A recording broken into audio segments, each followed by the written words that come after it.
Dans l'actualité de ce vendredi, cette autre attaque de la France contre l'Algérie et son histoire.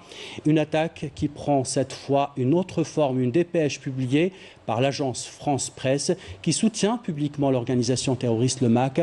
Un grave dérapage et un manque de déontologie qui ont suscité l'indignation. Les détails avec Amel Bouakba. Une fois de plus, une fois de trop, l'agence de presse française AFP a failli à son rôle d'agence d'information, se faisant le porte-parole d'une organisation terroriste et séparatiste, le MAC. Dans une dépêche publiée jeudi, reprenant un communiqué de cette organisation, l'agence soutient clairement les activités du MAC qui tentent de porter atteinte à l'unité nationale d'un pays souverain. Si ce dérapage grave n'est pas nouveau, le timing n'est certainement pas fortuit.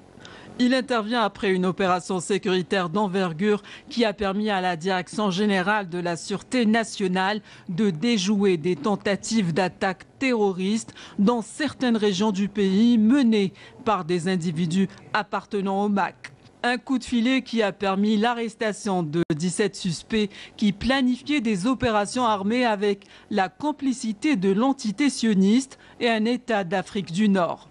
En faisant la promotion du MAC, l'agence de presse française est devenue un outil de propagande, une tribune de choix pour une organisation classée parmi les organisations terroristes dangereuses, incitant au séparatisme et à la violence.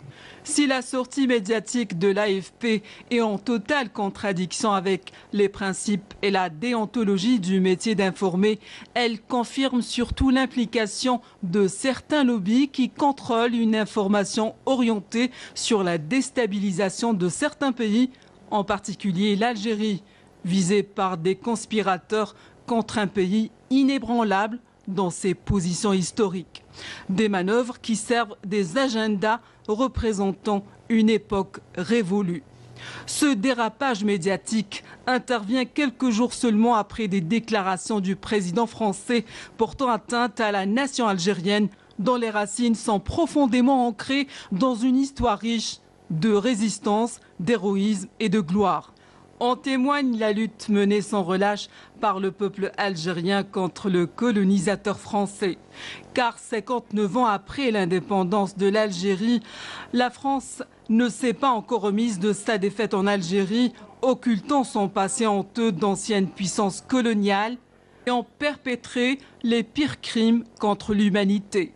Mais l'histoire et les vérités ne peuvent être falsifiées, comme l'a affirmé le président de la République, Abdelmadjid Tebboune, estimant que la dignité de l'Algérie est une ligne rouge et exigeant de la France un total respect de sa souveraineté.